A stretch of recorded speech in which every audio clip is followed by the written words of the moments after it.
ప్రియమైన దేవుని పిల్లలారా, ప్రభువైన యేసుక్రీస్తు వారి పేరట ప్రతి ఒక్కరికి శుభాభివందనాలు తెలియజేస్తా ఉన్నాను. ఈ ఉదయకాలం దేవుని వాక్యాన్ని చదువుకుందాం. కీర్తనల గ్రంథము 31వ కీర్తన 19వ వచనాన్ని నేను చదువుతున్నాను. నరులు ఎదుట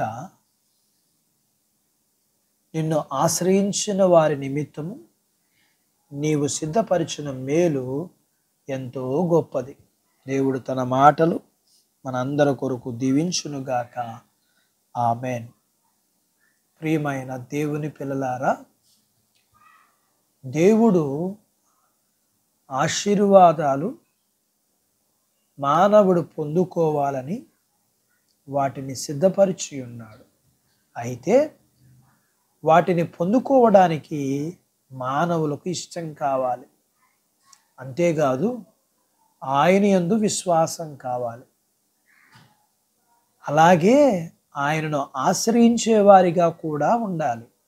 స్వస్థత అనేది దేవుడు అనాది కాలములోనే దేవుడు సిద్ధపరిచిన మేలు. ఎవరైతే ఇది కావాలో ఆయనని ఇష్టపడి ఆయన యందు నమ్మకించి ఆయనను ఆశ్రయిస్తే అది వారికి దొరుకుతుంది. సిరియా దేశపు సైన్యాధిపతి అయిన నయమాను అనే ఒక వ్యక్తి ఉన్నాడు. అతడు కుష్ఠరోగంతో బాధపడుచున్నాడు. అతడు స్వస్థత కొరకు, ఆరోగ్యం కొరకు, క్షేమం కోసం అతడు చేయని ప్రయత్నం లేదు. అయితే అతనికి మేలు కలగలేదు. వాళ్ళ ఇంట్లో పనిచేసే ఒక పని పిల్ల చెప్పింది, మా ఊరిలో పాస్టర్ గారు మా దేవుని పేరట ప్రార్థన చేస్తారు, మీకు మేలు కలుగుతుంది అని. అతడు వెంటనే దేవుని దగ్గరికి వెళ్ళాడు. దేవుని యందు నమ్మకముతో దేవుని సహాయం కోరాడు. అయితే దేవుడు అతన్ని యొర్దాను నదికి వెళ్ళి 7 సార్లు మునుగు అని చెప్పాడు. అయితే అతను నేను చెయ్యను, నాకు పాస్టర్ గారు చెయ్యి వేసి ప్రార్థన చెయ్యాలి అని అన్నాడు.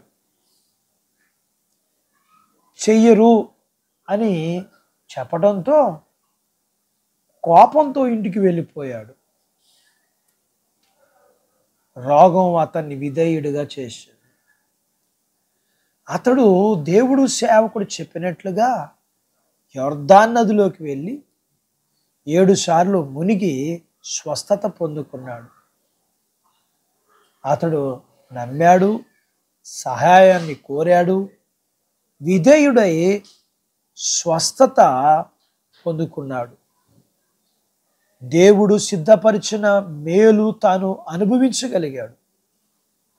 దేవుడు సిద్ధపరిచిన మేలులు నీవు పొందుకోవాలని దేవుడు మేలుల్ని సిద్ధపరిచాడు. అయితే నీవు వాటిని పొందుకున్నట్లుగా నీవు ఎవరివైనా సరే ఆ దేవుని యందు విశ్వాసముతో ఆయన సహాయాన్ని కోరి ఆయన మాటకు విధేయుడువై దేవుడు సిద్ధపరిచిన మేలులన్నీ పొందుకోవాలని దేవుడు కోరుకుంటున్నాడు. అట్టి బాధ్యత నీకు కలుగునుగాక. ఆమేన్. దేవుడు తన మాటలు మనందరి కొరకు దీవించునుగాక. ఆమేన్. ప్రార్థించుకుందాం. మమ్మల్ని మిక్కిలిగా ప్రేమించిన మా ప్రియ పరలోకపు తండ్రి, వాక్యం విన్న మీ పిల్లల కొరకు ప్రార్థన చేస్తూ, మీ పిల్లలు మీరు సిద్ధపరిచిన మేలులన్నీ పొందుకున్నట్లుగా మిమ్మను నమ్మి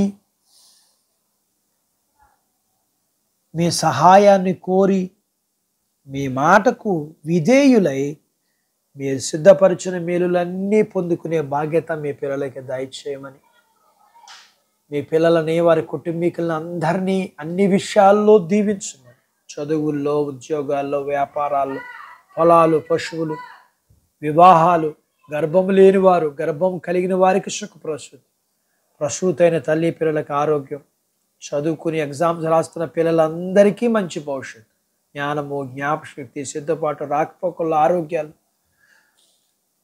మంచి ఉత్తీర్ణత కలిగి పాస్ అయి మంచి ఉద్యోగాలు, మంచి భవిష్యత్తును కలిగి ఉండడానికి మీరే సహాయం చేయమని యేసు ప్రభు వారి పేరట ఈ ప్రార్థన మీకు చేస్తున్నాము తండ్రి. ఆమేన్. దేవుడు మిమ్మల్ని దీవించునుగాక. ఆమేన్.